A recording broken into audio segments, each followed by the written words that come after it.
Now let's continue with this crusade against these deranged dogs and their deranged owners. As many of you have figured out by now, I genuinely hate dogs. I hate the way they behave. I hate the way they sound. I hate the way they look. And I personally believe that my hatred for dogs is exactly what nature intended. Humans, by nature, are not meat eaters. Humans are herbivores or frugivores. And when you look at nature, in no other circumstance are herbivores friends with carnivores. Herbivores are not crazy and obsessed over carnivores. These are natural enemies. Deers and zebras have no desire to be friends with cougars or lions. The relationship between dog lovers and dogs is in direct opposition to the order of nature. Could you imagine a zebra feeding a lion, providing a lion with shelter, cleaning up the lion's shit, right? Taking a lion to a vet, bringing their kids around a fucking lion. Aside from mutt lovers, there are no herbivores on earth that is obsessed with being affectionate with carnivores. It is in direct opposition to nature. It is natural for humans to be dead set against the presence of dogs in their society. No different from how a herd of impala would not welcome a leopard into their herd. And why is it that dogs are the only helpless carnivores on the planet? Cats don't need humans to feed them. They will catch a rabbit. They will catch a mouse. They don't need to scavenge on your garbage. Leopards, mountain lions, all other carnivores fend for themselves. But somehow we are brainwashed to believe that it is our responsibility to feed and shelter mutts. If they can't fend for themselves, then it must be an order of nature for them to go extinct. To wander out in nature dumbfounded and confused on how to kill prey and eat and survive. They're obviously too stupid to survive on this planet, and we need to allow nature to take its course.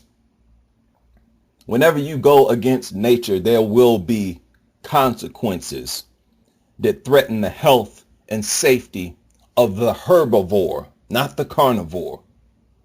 Biologically, we are on the bottom of the food chain below carnivores. They're designed to eat us to survive. Many of you have seen this video where the mother deer lost her child, her fawn.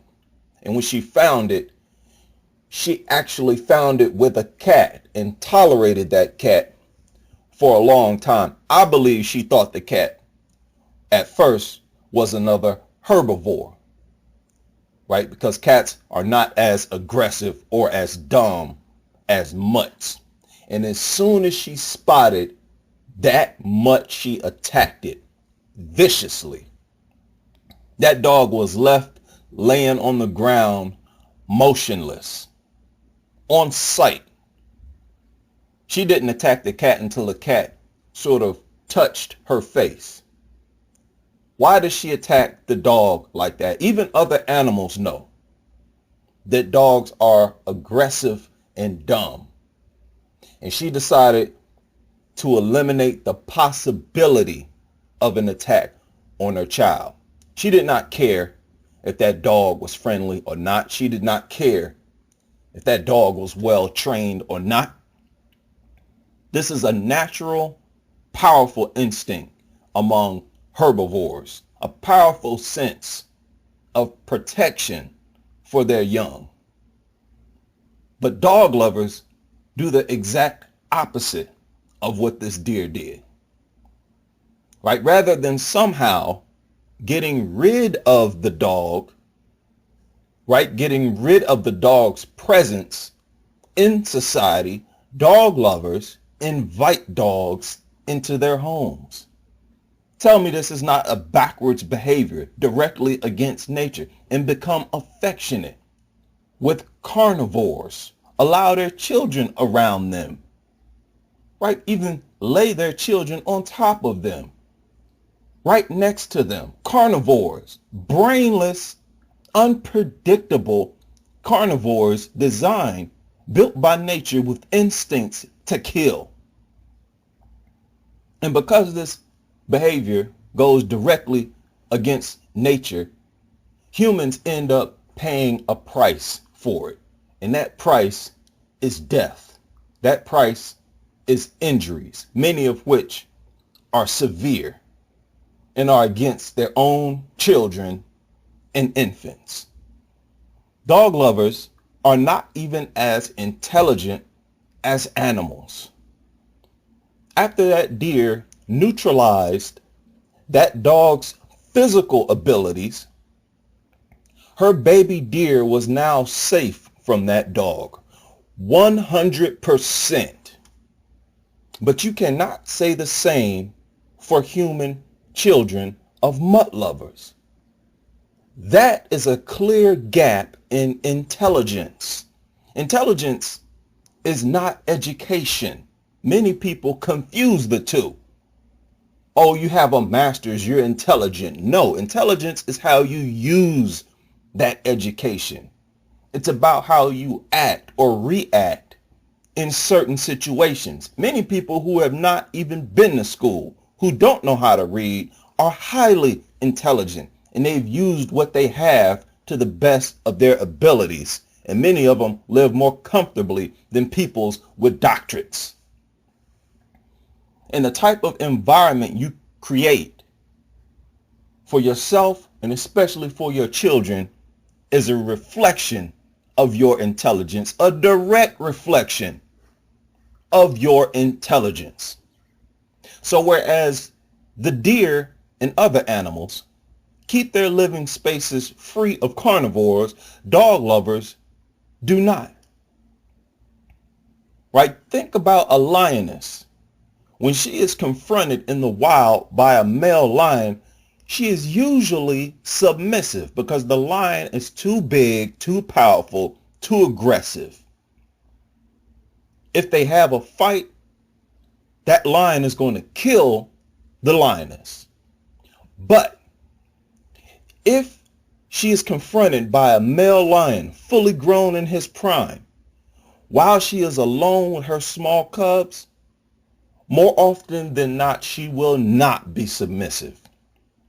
She will be at her most aggressive, right? She will be at her most ferocious, and many times she will be so aggressive that male lion will leave her alone. Even though he knows he could kill her if he wanted to. He knows that right now, in the state of mind she's in, protecting her young, he would sustain too much injury in the process. Injury is a serious problem in the wild. All animals, especially the mothers, all of them, even insects, have a strong, very powerful sense of protection of their young. The only ones on this planet who do not have this, who go against this natural instinct, are these deranged, retarded mutt lovers. And in the process, they put other people's children at risk. Because not all of the children who suffer from dog attacks are the children of that mutt lover. And whenever those carnivores attack those dog lovers or their children, they say, oh, I never thought the dog would do that. I never thought the carnivore would do that. Right? Get a load of these people's stupidity, not intelligence.